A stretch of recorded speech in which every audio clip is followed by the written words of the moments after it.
Buenas tardes, nuevamente bienvenidos a las sesiones y seminarios de dermatopatología los miércoles para fellows y cualquier dermatólogo, patólogo o médico que quiera estar en estas reuniones.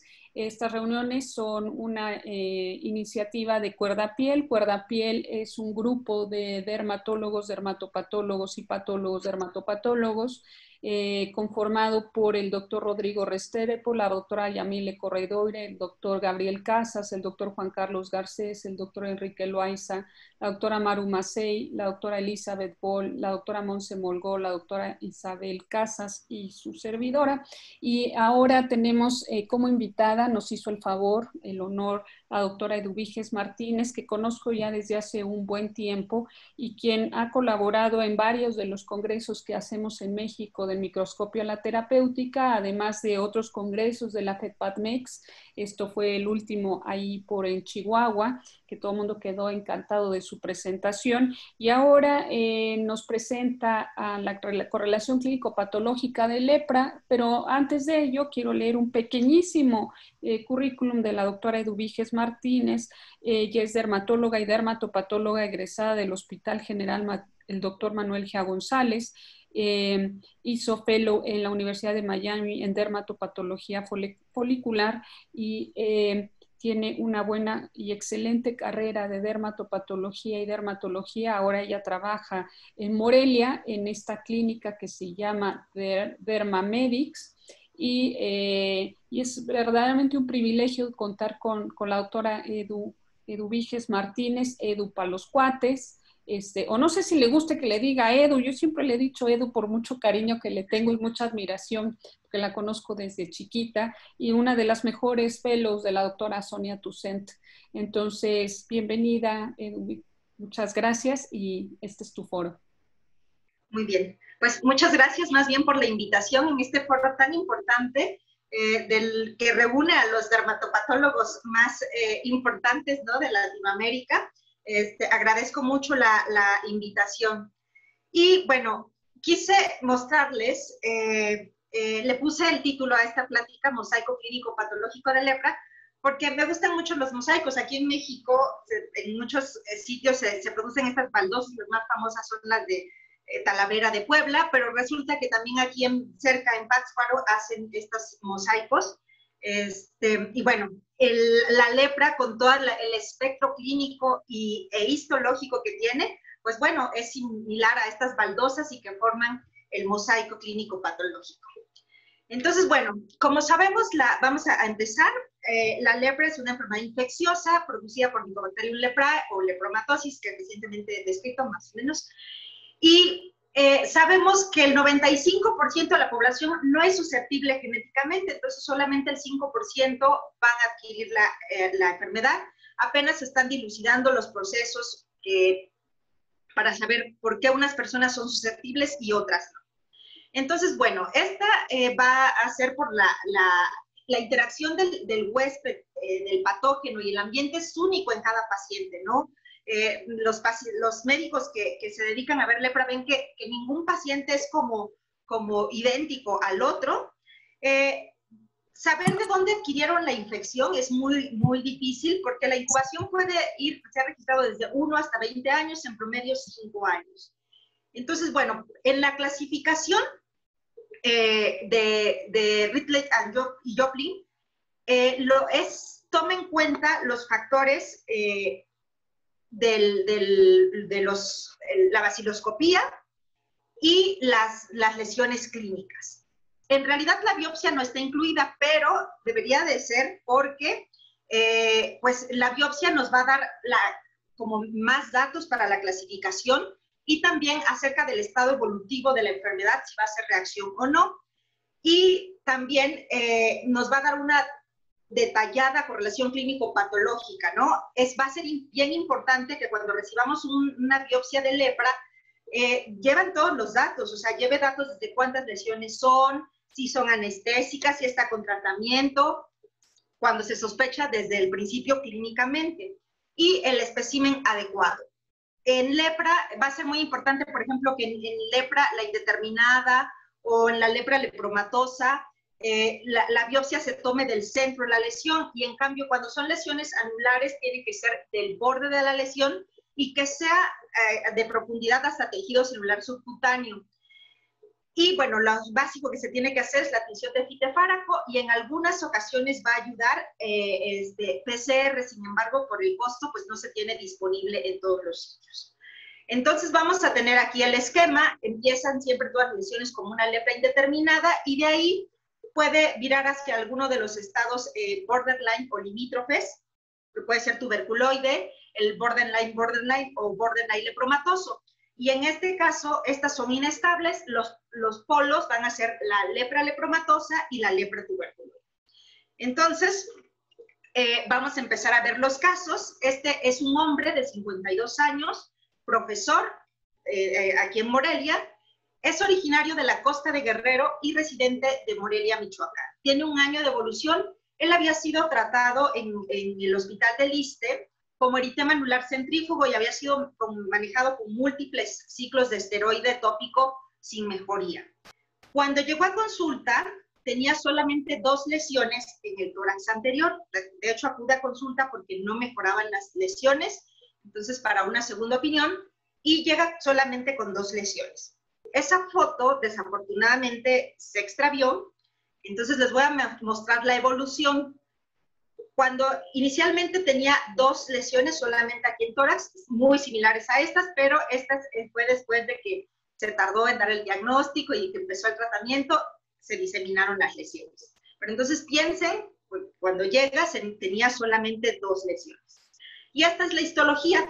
En la histología, bueno, el paciente venía por una segunda opinión, yo veo las lesiones, y le dije, sí, puede ser un eritema anular centrífugo, pero no tenía biopsia, entonces, y no había mejorado. Digo, le expliqué que el eritema anular centrífugo puede ser así, sin embargo, pues había que respaldar este diagnóstico con una biopsia. Inicialmente yo no pensé en lepra, entonces se toma la biopsia y este es el corte histológico. Vemos una capa corriente en red de canasta, la epidermis delgada, sin mayor alteración, y vemos estos pequeños infiltrados discretos linfoestrocitarios.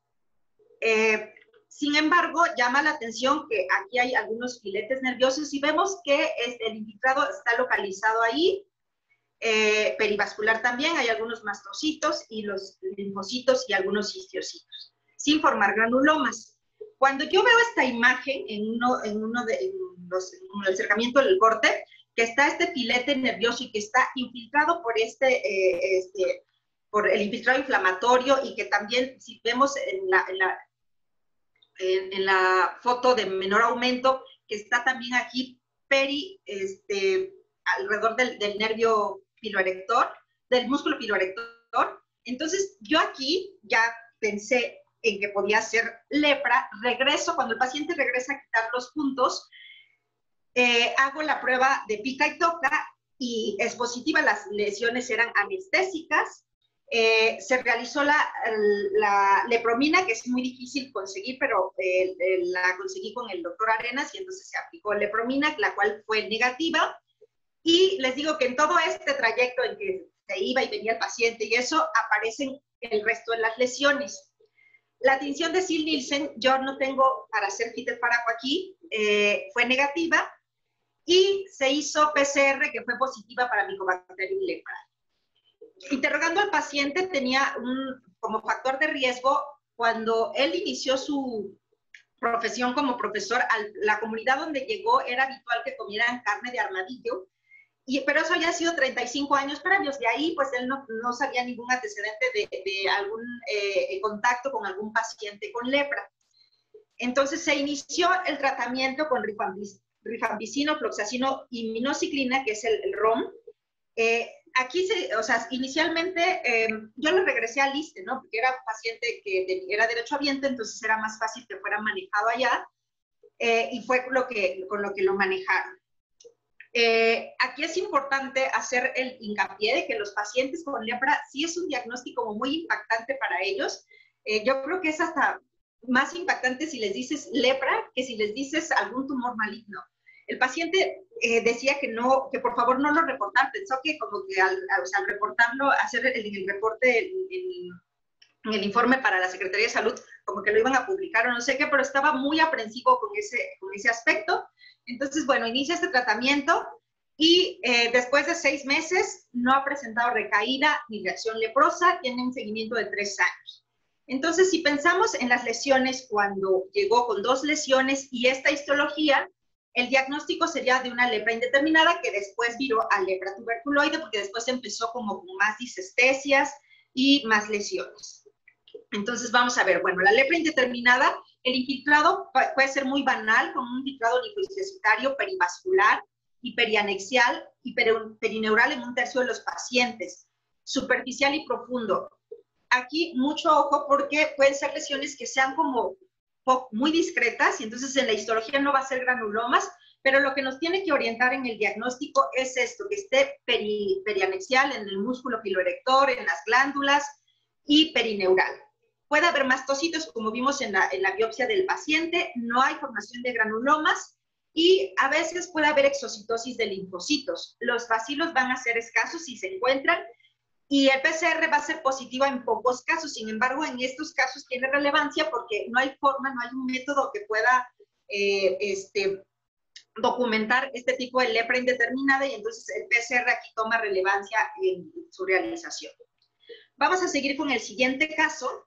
Es una mujer de 75 años, dedicada al hogar, originaria y residente de Celaya, Guanajuato. Tiene 2 meses de evolución y tiene 2 placas, una en glúteo y otra en abdomen. Aquí está la clínica, esta es la lesión de glúteo y esta es la lesión de abdomen. Las fotos, gracias a la doctora Patricia Pichardo, que me las envió y que tienen la pericia de tomar las fotos clínicas, ¿no? Que luego los casos no están completos porque no hay fotos. Vemos la histología en la que tenemos la capa corneal retecanasta, vemos la epidermis delgada, atrófica, y aquí sí ya la formación de granulomas.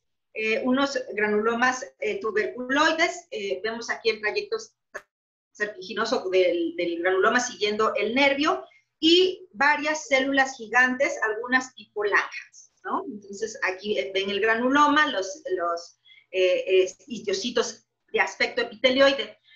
Valorar el aspecto del histiocito en lepra es bien importante. Hacia el polo tuberculoso, el histiocito va a ser de características epitelioides y hacia el polo granulomatoso, el histiocito va a ser como más espumoso y a veces hacen como muy vaculados cada vez que se acercan más al polo lepromatoso.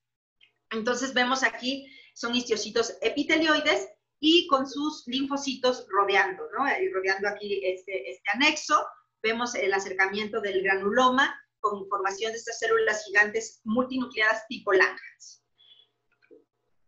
Las características histológicas de la lepra tuberculoide pues van a ser granulomas multifocales, de distribución perineural o perianexial, superficial y profundo, y vemos esto, son histiocitos epitelioides rodeados de linfocitos, y característicamente tienen estas células gigantes multinucleadas Langhans. La epidermis es atrófica. Los granulomas pueden estar muy cerca de la epidermis y que a veces llegan hasta erosionar la epidermis.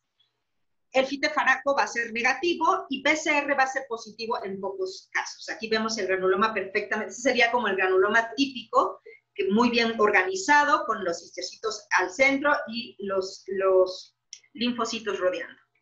El diagnóstico diferencial principal va a ser sarcoidosis y a veces no puede ser tan fácilmente la distinción porque a veces en sarcoidosis los granulomas pueden incluir nervios y si es una lesión en cara, mencionan que en cara a veces esta prueba de si la mácula es anestésica no es tan clara porque en la cara es tan rica la inervación que no siempre son completamente anestésicas.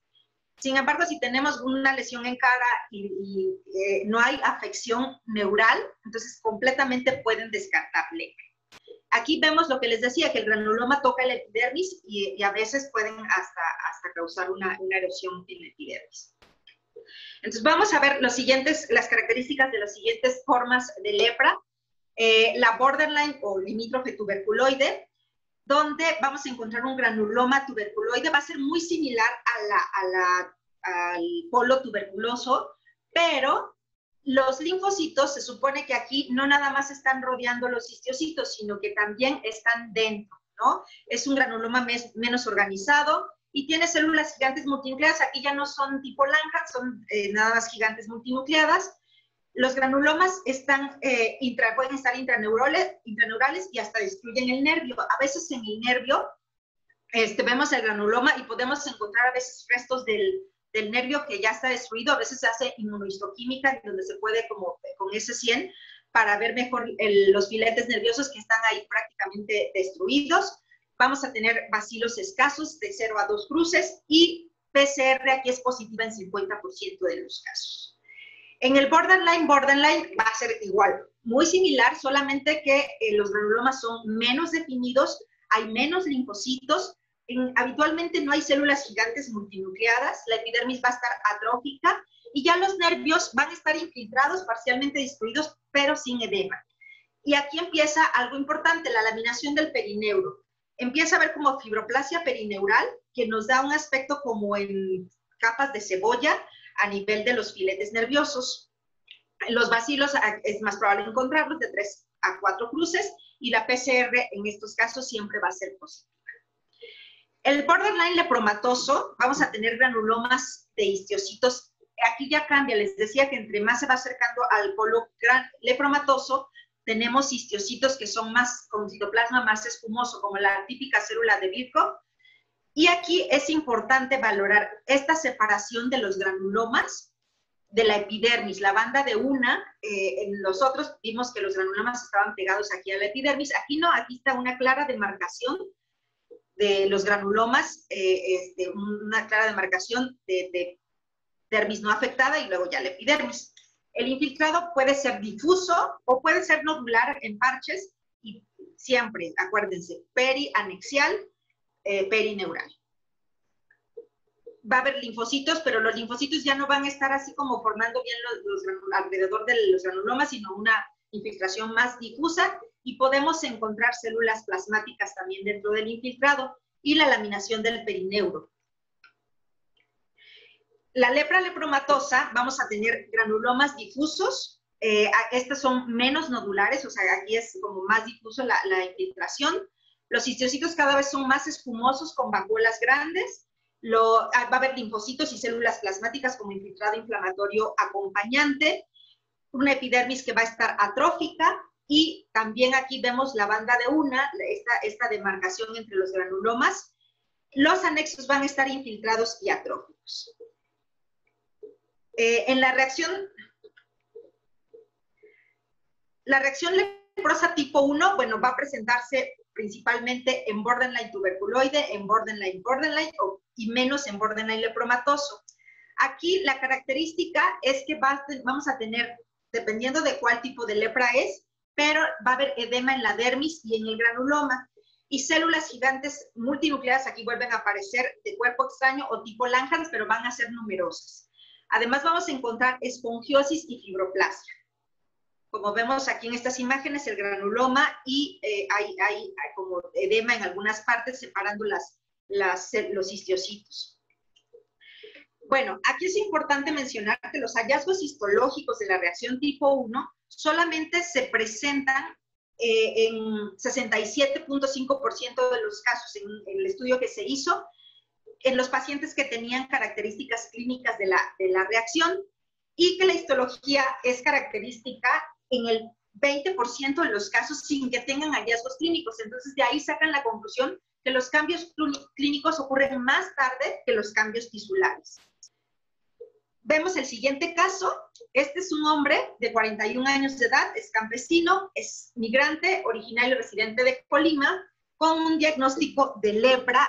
Durante 2 años se refiere que recibió tratamiento en Estados Unidos y que lo dieron de alta. Tiene 3 semanas de evolución con fiebre, malestar general y lesiones que son dolorosas. Entonces tenemos aquí estas placas que se ven eritematosas, edematosas. Habían quedado como unas lesiones residuales y este paciente tenía las lesiones edematosas en el mismo sitio.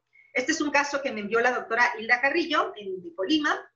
Y aquí es después, 10 días después, ya que acudió al retiro de puntos, donde ya estaba con tratamiento con talidomida, entonces vemos que las lesiones han disminuido y también todos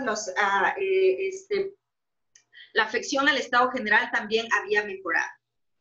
Esta es la histología donde vemos unos granulomas. Aquí en este caso es importante porque no es la típica histología de un caso de lepra, de reacción leprosa tipo 2. Sin embargo, la clínica con el ataque de estado general pues nos orienta a que sea una reacción leprosa tipo 2.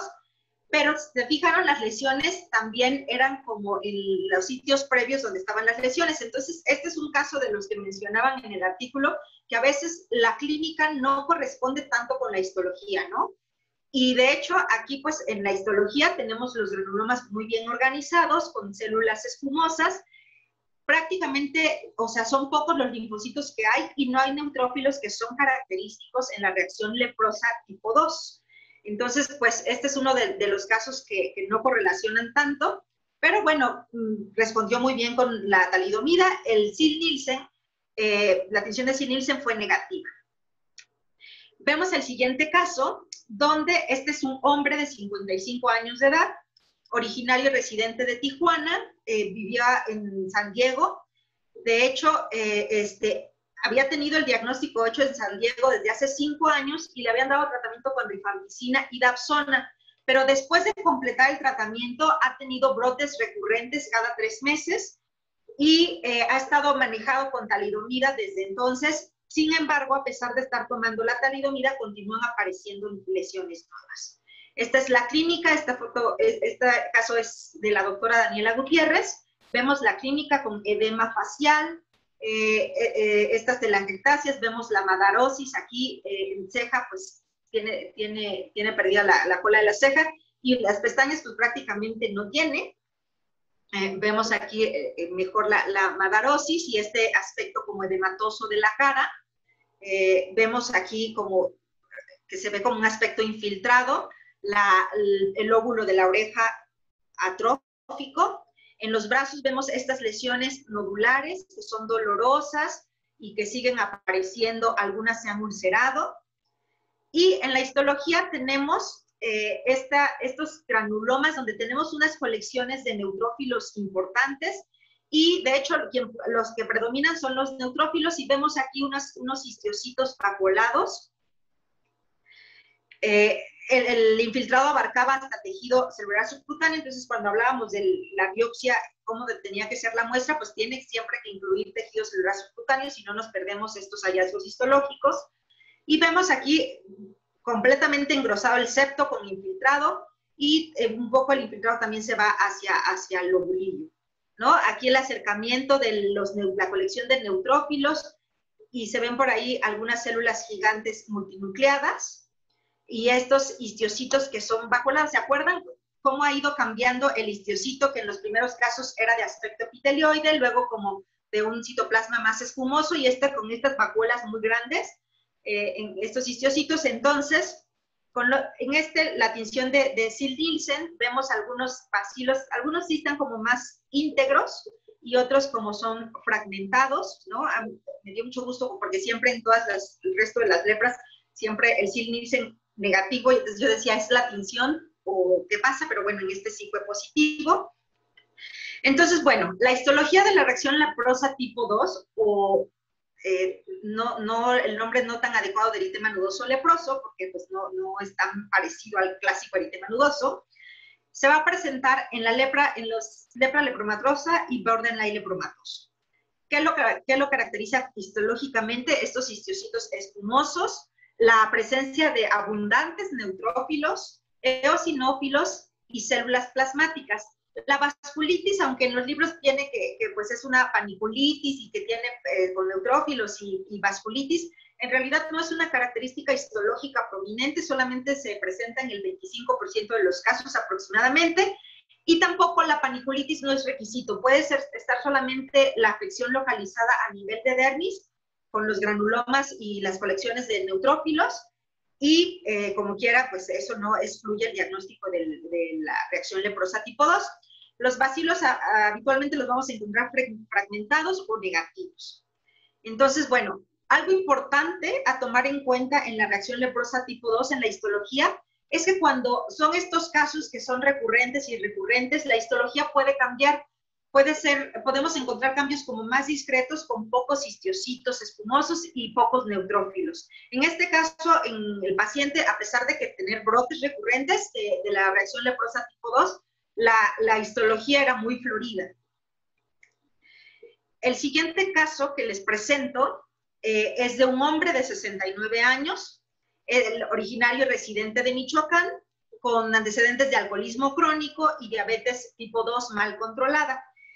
Él vino a Morelia a buscar atención médica, no por el problema de la piel. El problema de la piel tenía 20 años de evolución, decía que seguían apareciendo lesiones de forma progresiva y que hacía 10 años más o menos le habían tomado una biopsia, pero no sabía dar más datos. Decía que le dijeron que no era nada, pero entonces se le solicitó el reporte, que si lo tenía, ¿no? Porque pues eso de no es nada, es muy ambiguo. Entonces no tenían reporte, pero que les dijeron que no era nada.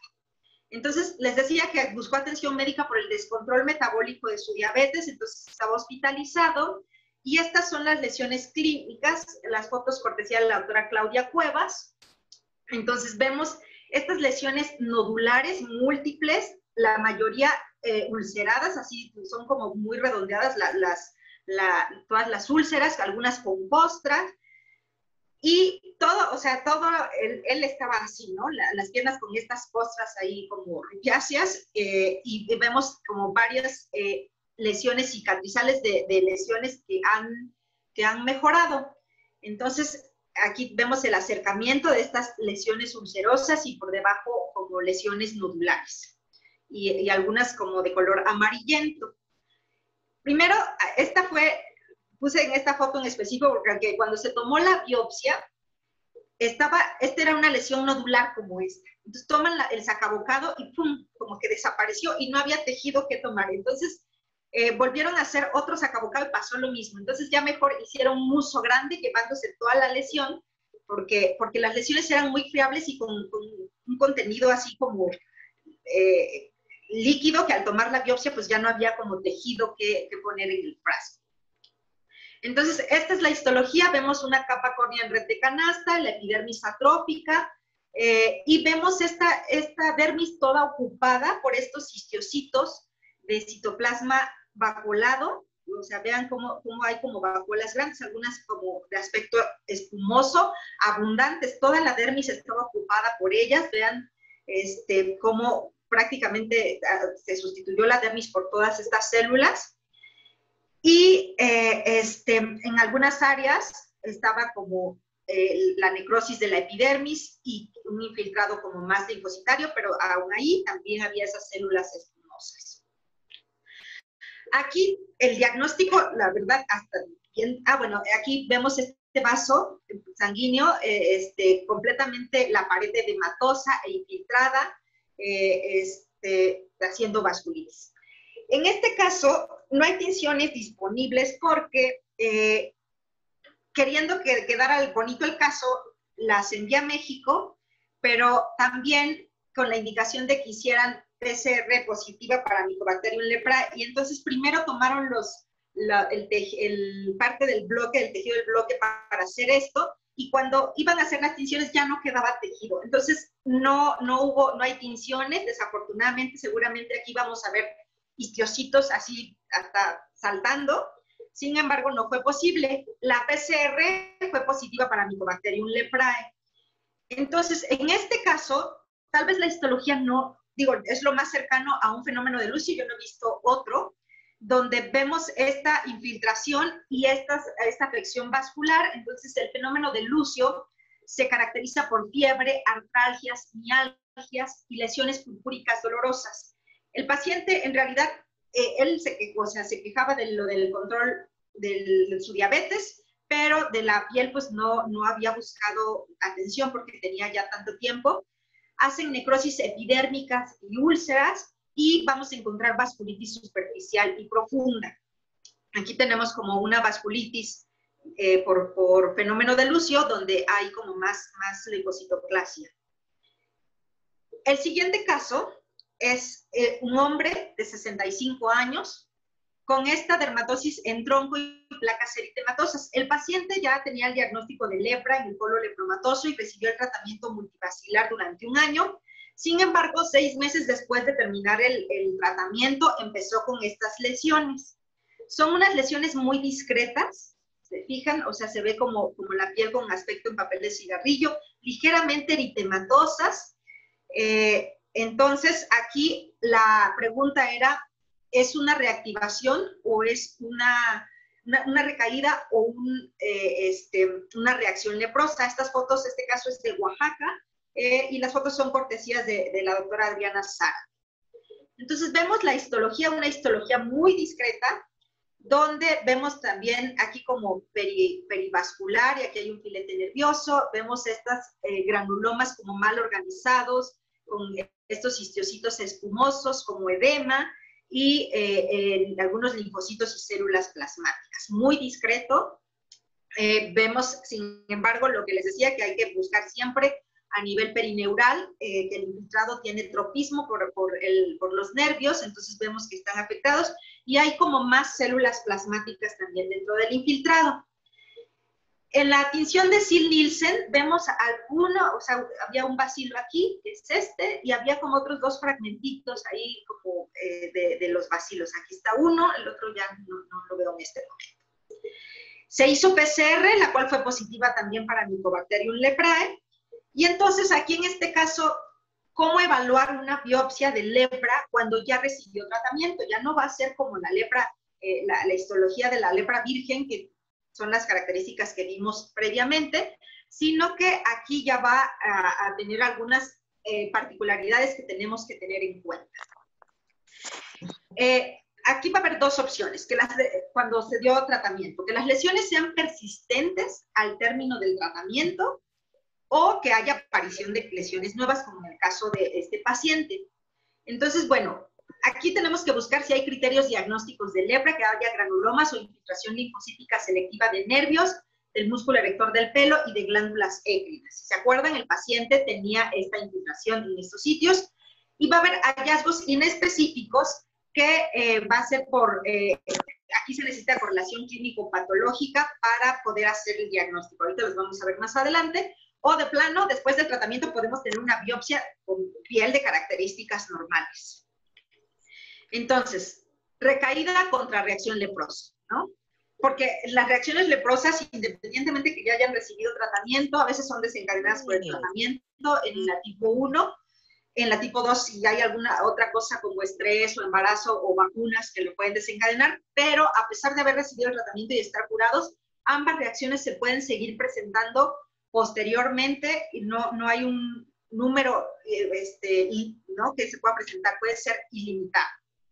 Entonces, para diferenciar estos 2 aspectos, vamos a tener histiocitos espumosos en recaídas contra células gigantes multinucleadas en las reacciones. Esto es bien importante valorarlo para ver una u otra, ¿no? Porque en la reacción, pues vamos a dar el tratamiento para la reacción leprosa. En la recaída, pues el paciente seguramente tiene que recibir el tratamiento polifarmacéutico de la lepra.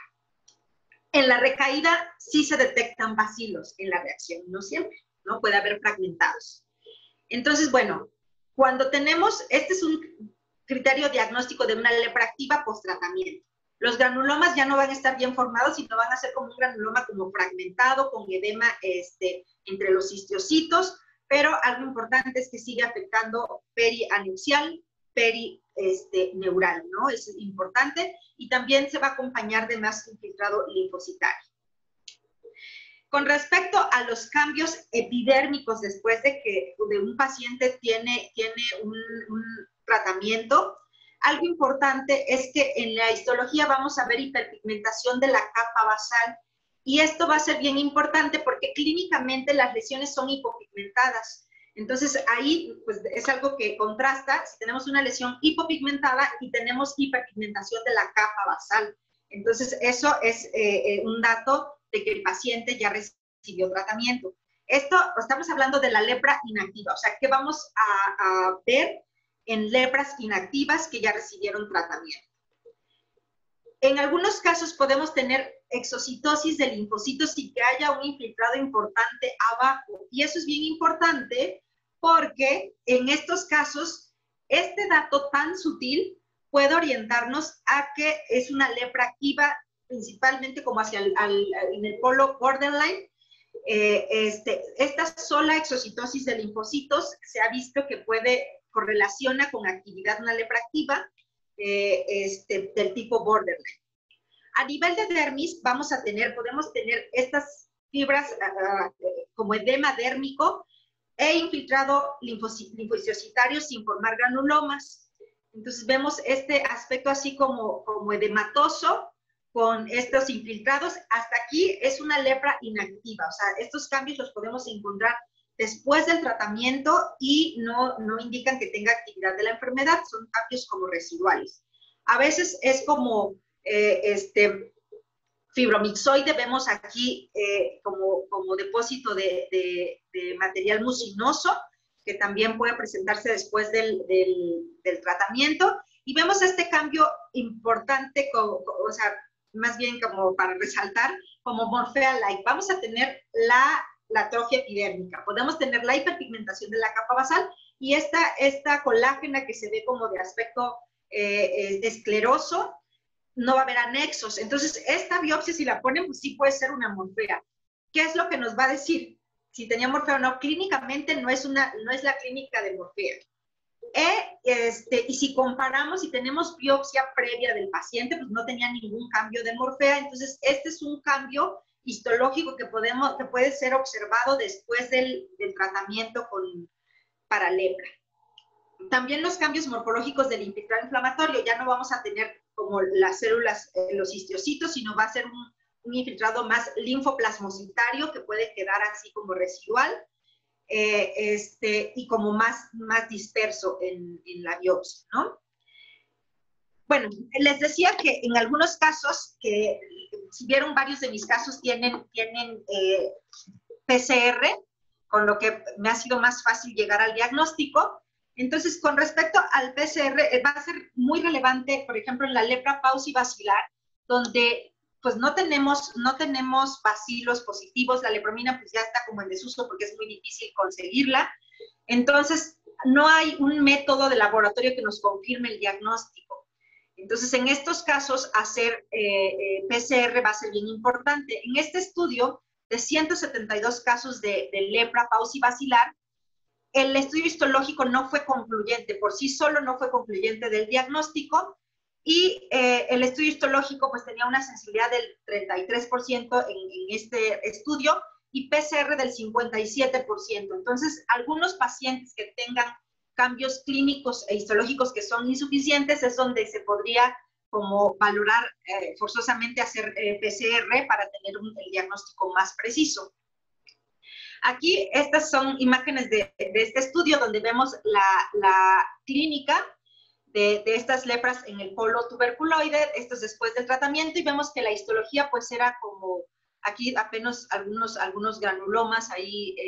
Aquí la verdad es que en esta histología a mí me parece como que sí era como un poco muy sugerente de lepra. Sin embargo, le hicieron PCR que fue positiva, ¿no? Aquí esta mácula hipopigmentada, aquí ya después del tratamiento. En esta histología sí vemos muy parecido al primer caso que vimos de solamente el infiltrado linfohistiocitario, entonces no fue concluyente y con PCR ya se pudo llegar al diagnóstico. Vemos estas imágenes histológicas que son poco específicas, ¿no? Varios dermatosis, varios diagnósticos diferenciales entran en este patrón histológico del infiltrado perivascular, linfohistocitario, perivascular superficial y profundo. Aquí tenemos que, como les dije, irnos a buscar perianexial y perineural para tener como más preciso. Y ahora que la dermatoscopía pues tiene un papel en todo, ¿no? Para poder precisar mejor el diagnóstico. Este es uno de los primeros estudios que se ha hecho, la utilidad de la dermatoscopía en lepra.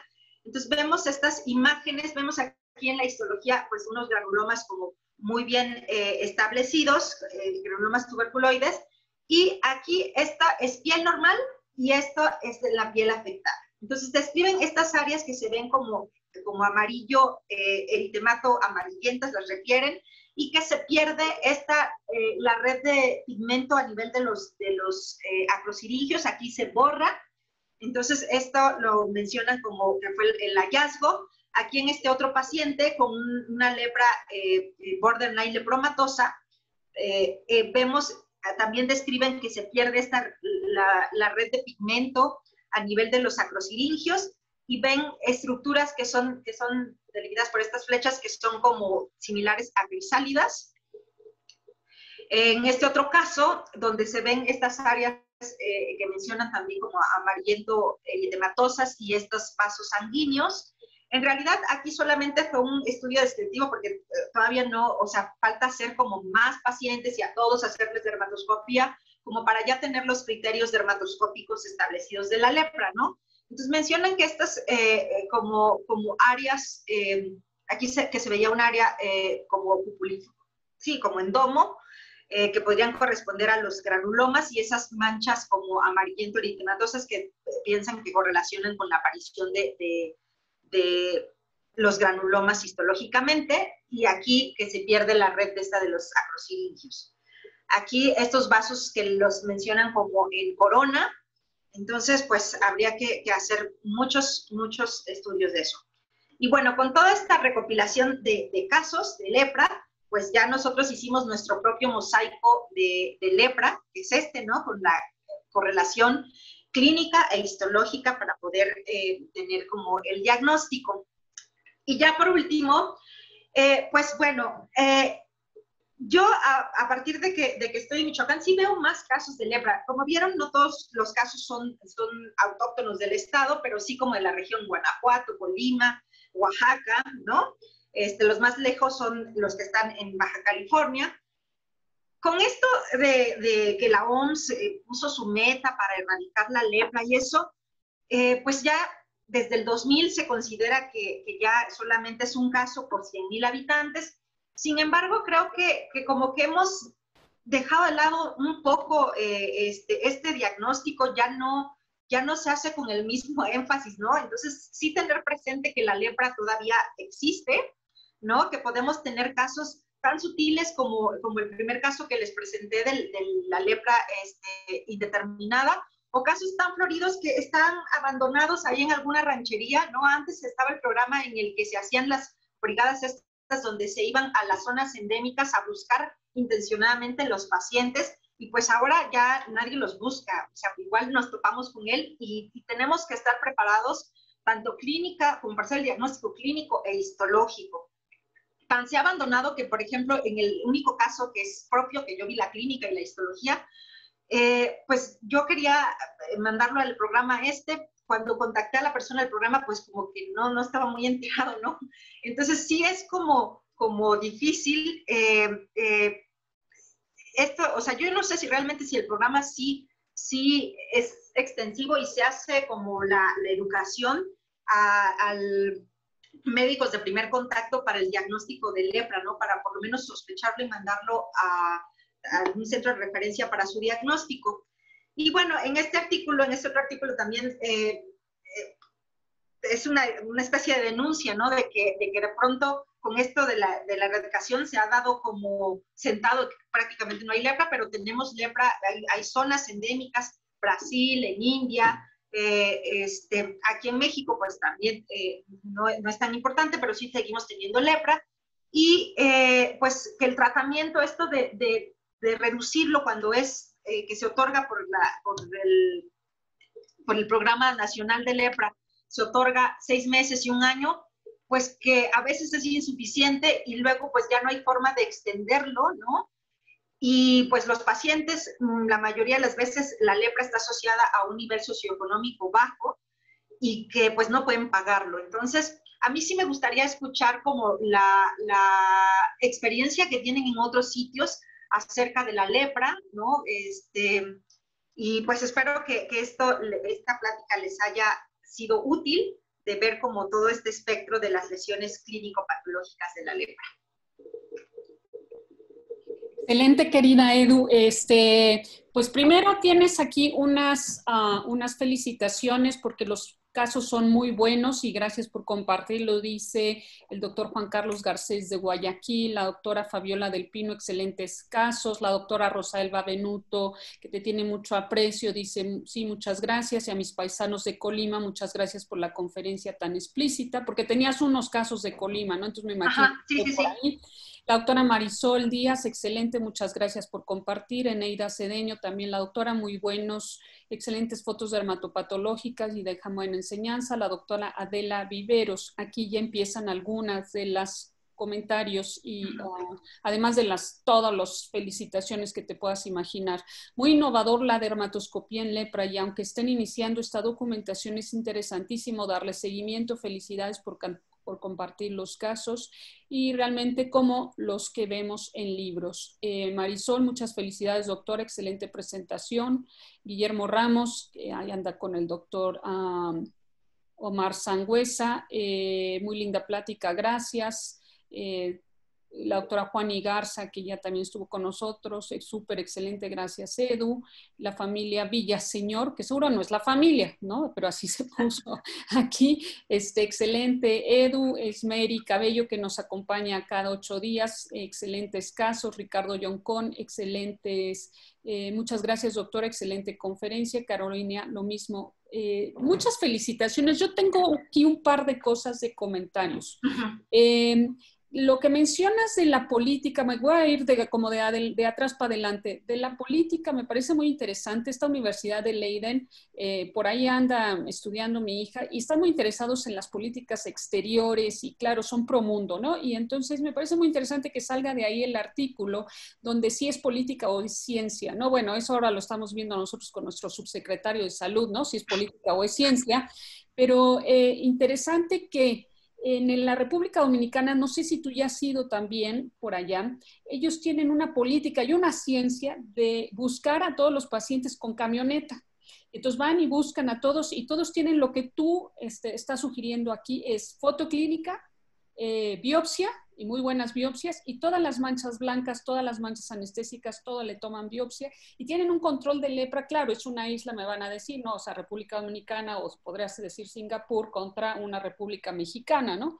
Pero tienen un buen control y ahí sí actúa la ciencia con la política, ¿no? No van en contra una de la otra y tienen un buen control. Eso por un lado. Y por el otro lado, desde el punto de vista histológico, me llama mucho la atención y seguramente a ti también te llamó la atención y lo revisaste en tus artículos. Las células plasmáticas creo son muy importantes y hay que hacerles caso. Yo luego me voy con la finta de células plasmáticas y lo primero que viene a mi cabeza siempre es sarcoma de Kaposi. Pero porque están alrededor de los vasos y alrededor de los nervios, ¿no? Y a veces alrededor de las glándulas sudoríparas, y entonces uno siempre piensa signo del promontorio, y si uno ve un poquito más de vasos, que inclusive tú lo demuestras ahí con la dermatoscopía, pero esas células plasmáticas con mastocitos y linfocitos es un signo que me parece importante, o criterios que me parecen importantes para pensar siempre en lepra, así como uno siempre está pensando en sífilis. Uno de los hallazgos, ahorita tú lo vas a corroborar o no corroborar, son células plasmáticas, mastocitos y linfocitos cuando no tienes los histiocitos. Entonces, esa es otra. ¿Y cuál sería la explicación de tus histiocitos espumosos? Esa es la otra. Y si la vasculitis que genera el fenómeno de Lucio es una vasculitis nada más leucocitoclástica de vasos de pequeño calibre o semejante a poliarteritis nodosa. Y ahí ya me callo y espero que los demás quieran también participar con preguntas. Si las quieren hacer verbales, también los podemos hacer por aquí. Les doy la palabra con todo gusto. Sí, lo que mencionabas del infiltrado, aquí mencionan como los mastocitos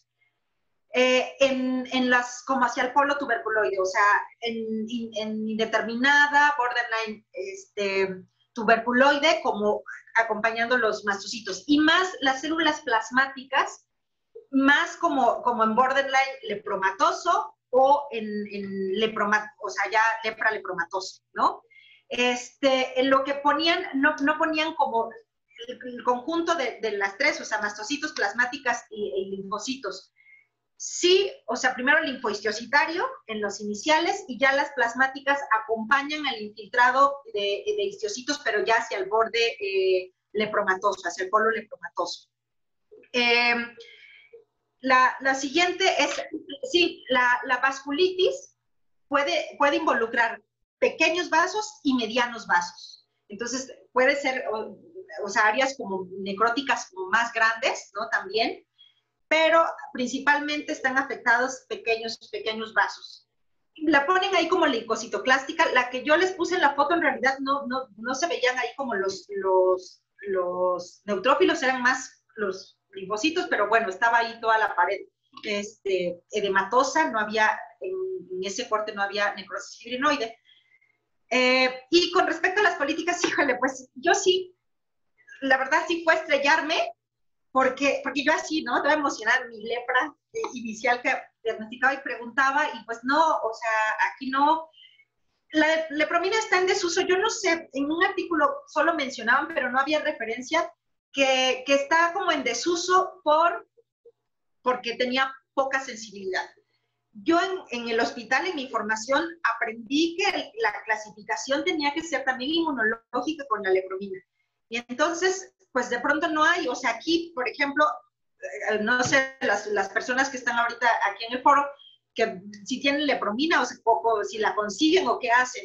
Yo, bueno, todo eso se lo mando con el doctor Arenas, pero no es tan fácil, o sea, el paciente no puede ir o sea, ¿cómo traes la lepromina para acá? Sí es como complicado, ¿no? Y creo que sí, la política del Estado es como que ya la lepra ya está eliminada, ¿no? O sea, ya está controlada. Sin embargo, ¿qué tanto está controlado y qué tanto nada más nos hacemos de la vista gorda que no está ahí, ¿no? Entonces, creo que sí, digo, no podemos tan fácilmente cambiar las políticas del Estado, pero sí, a nivel académico, seguir formándonos en lepra. O sea, tenemos lepra. No sé, en el resto de los países de Latinoamérica, o sea, bueno, exceptuando Brasil, que ¿no? tiene mucha lepra, ¿qué tanto siguen viendo lepra? ¿No? Si nos comentan. ¿No tienes todavía comentarios al respecto con eso, sino en relación a la vasculitis? Dice el doctor Juan Carlos Garcés de Guayaquil, los casos que hemos tenido del fenómeno de Lucio han mostrado una vasculitis necrosante en vasos de pequeño y mediano calibre, encontrándose numerosos bacilos en el endotelio. La doctora Barbie Sáenz, que saben que es patóloga y dermatopatóloga, también anduvo por ahí con el doctor Omar Sangüesa y ahora está en el HU. Ella dice, tenemos todavía muchos casos. De hecho, sí, yo sé que Monterrey mucho es por la comida del armadillo ¿no? La doctora Ismeri dice, quiero comentar, ahorita te doy, si quieres ve prendiendo, Ismeri, tu micrófono para que nos puedas comentar. Y la doctora María Fabiola Chirinos, en Venezuela tenemos bastante lepra. No sé si quieran comentar algo, pueden prender su micrófono y yo apago el mío.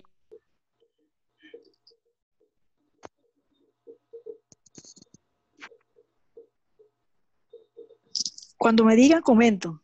Listo, Ismeri, gracias, sí. Ok, es Ismeri Cabello, soy de Venezuela. Soy dermatólogo y dermatopatólogo. Y como dermatólogo, 40 años. En los primeros años de mi ejercicio, nosotros veíamos muchísimo Hansen y me llamó bastante la atención lo que decía la doctora. Antes se diagnosticaba un paciente y se acudía a la zona donde vivía el paciente para examinar a la familia, los contactos, los vecinos, o sea, para detectar tempranamente los casos de Hansen. Actualmente, no solamente no se visita al paciente, sino que no hay carro, porque el carro no tiene batería, porque el carro no tiene caucho, porque está cerrada la unidad que se encargaba de Hansen. Y yo que soy dermatopatólogo sigo viendo biopsia de Hansen. Y me llama la atención que hoy en día pareciera que la recaída del paciente es más que antes, porque los tratamientos son de menor tiempo. Eso es lo que me ha llamado la atención. Y aparentemente usted también, doctora, como que está viendo lo mismo. Sí, esto es importante. O sea, en el artículo que dice que si es ciencia o es política, pues esa decisión de la OMS de acortar el tratamiento pues no ha sido la más acertada, ¿no? Porque entonces ahora estamos teniendo pacientes con recaídas porque desde el principio tuvieron un tratamiento como más corto. Yo creo que lo ideal sería dejarlo así, ¿no? O sea, los 2 años y el año, y ya, dependiendo de la evolución del paciente, puedes valorar si lo suspendes antes, pero que sí lo cubriera. Pero bueno, y aparte que lo cubra, no es garantía de que lo haya, ¿no? Porque, por ejemplo, Dapsona no había. Entonces, si no había para comprarla en medio privado en las farmacias, pues menos en el programa, ¿no? Entonces, sí, pues no están los insumos que se requieren para atender a estos pacientes. Y les digo, como que el programa, pues yo no sé si realmente funcione. Yo no sé si alguien de aquí de México diga, sí, yo mandé a un paciente para que estuviera en el programa Programa Nacional de Tratamiento para Lepra y le dieron el tratamiento y lo siguieron. No sé. Yo los pocos 2 o 3 casos en la privada que he visto, en realidad hago lo mismo que tú, Edu, se los mando al doctor Arenas. Entonces, ahí ya es como, acabo uno venía paseando, era de Monterrey y luego ya se regresó y creo que ese lo mandé al HU. Y en referencia al HU, el Hospital Universitario de la Universidad Autónoma de Nuevo León, la doctora Barbie Sáenz dice que ahí le comentan los dermatólogos que hay una zona endémica, que ya incluso los pacientes están desarrollando resistencia a los tratamientos actuales. Entonces, Monterrey sí es un sitio, inclusive ellos, si no mal recuerdo, el doctor Jorge Ocampo tiene, además de su programa de detección temprana de cáncer que hacen bianual o anualmente, también tienen uno de lepra y van y buscan pacientes, ¿no? Entonces, sí, Monterrey... Dice, dice también Barbie que hay una posada de pacientes de lepra, ¿no? Cierto, es la posada, es lo que tienen, no tienen una campaña, tienen la posada y tienen a todos los pacientes, o sea, el HU sí los está siguiendo y controlando, ¿no? A través del programa de dermatología con el doctor Jorge Ocampo. Y dice la doctora Adriana Segoviano, yo los mandaba al INDRE, pero cambiaron de plateros y ha perdido contacto con el Hospital General. Y entonces dice la doctora Juani Irma Garza, que ella es la dermatopatóloga también allá en el HU, pero por parte de Derma, dice que en la posada se aprovecha para valorar los contactos de los pacientes. Ahí ese programa que tiene el HU, que es bastante bueno, ¿no? Tienen 2 programas muy buenos, el de detección del cáncer y de la lepra. Y entonces sí, porque ellos tienen allá, y si no me corrigen, pero mucho tiene que ver, obviamente, por el contacto con los pacientes, ¿no? Y, o sea, con los pacientes y sus familiares, y el otro es el que comen los armadillos. Entonces eso no sé si ya se les quitó o lo siguen haciendo. Y más nada, no tenemos ningún otro comentario. ¿Alguien más quiere tomar el micrófono? Y además de felicitar a la doctora Edu Martínez con sus extraordinarios casos, buenas fotografías. Te preguntaba, los histiocitos espumosos. Sí. Cuando son espumosos, que es la célula de Birkhoff, el citoplasma es como de aspecto jabonoso. Ahí son porque están llenos de los bacilos. Cuando ya son muy vacuolados, mencionan que ya, o sea, puede ser posterior al tratamiento, pero ya lo que está dentro no son tantos bacilos, sino más bien la célula empieza a acumular lípidos. Entonces, por eso se ven esas vacuolas como más grandes y se ve como el citoplasma todo más claro, y ya no es el aspecto así como jabonoso de muchas vacuolitas chiquitas, que eso es cuando tienen los bacilos. La otra pregunta que yo te tenía es, ¿dónde haces tu PCR? El doctor Arenas. También el doctor Arenas. Y dice la doctora Eneida Sedeno, creo que no hay lepromina por la dificultad de conseguir e inocular al armadillo. Bueno, podemos, doctora Eneida, comentar eso allá en Monterrey, en lugar de que se los coman, que nos sirvan para crear lepromina, ¿no? Pues excelente. Excelente, Edu, encantados todos de recibir tu seminario de lepra y la correlación clínico-patológica dependiendo del espectro. Y pues sí, no perder como diagnóstico diferencial estos infiltrados neutrofílicos, neutrofílicos histiocitarios con plasmáticas, con linfocitos y con mastocitos, ¿no? Y claro, las clásicas no son el problema son estas que parecen, como presentaste tu primer caso de eritema anular centrífugo, que llevan esteroides y sin biopsia, ¿no? Insistir sobre la biopsia. Yo a todos lados, bueno, como soy amante de la dermatopatología, a todos lados es tomen biopsia, tomen biopsia, tomen biopsia, quien la lea, ahora sí que ya casi no importa, ¿no? Pero mientras tomen biopsia, porque si no, sí se van los pacientes sin diagnósticos certeros y con años de tratamientos prácticamente empíricos y no teniendo el apoyo de la histología, ¿no? Por aquello de eso, pues es una de las cosas que yo por ahí cree, ¿no? Del microscopio a la terapéutica, quiere un buen tratamiento, quiere un tratamiento exitoso, tome su biopsia. Y mándesela ahí a la doctora Edu. ¿No? La biopsia es bien importante. Por ejemplo, yo que a veces tengo las dos partes, o sea, que soy la clínica y luego ya soy la dermatopatóloga, de pronto tomo una biopsia y me encuentro con algo que no esperaba, ¿no? Entonces, sí, o sea, tomar biopsias nunca va a ser malo, así como dices, o sea, es un procedimiento poco invasivo, tenemos la ventaja de que el órgano que estudiamos está ahí en la superficie, o sea, ¿no? Hay otros pobres que pues hay que pensarles si les pachurran el riñón, pero nosotros lo tenemos ahí, entonces hay que tomar biopsias y buenas biopsias. A partir de sacabocados de 4 milímetros está adecuado, más pequeños, no, por favor, ¿no? Y pues nada más, ¿no? Muchísimas gracias, Edu. Si quieren, acuérdense que estas son reuniones muy familiares. Nos vemos las caras, los que quieran que nos veamos las caras.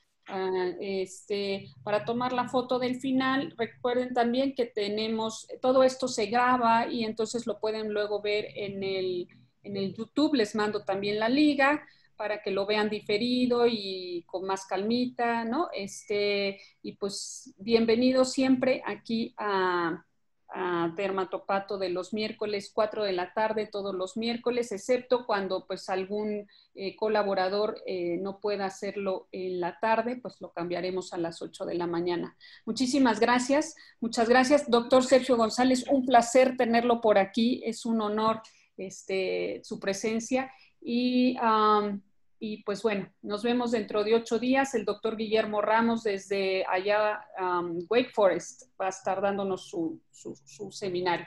Pues muchísimas gracias, un beso y un abrazo a todos. Cuídense, usen cubrebocas, lávense las manos y no le hagan caso a López-Gatell. Gracias. Gracias.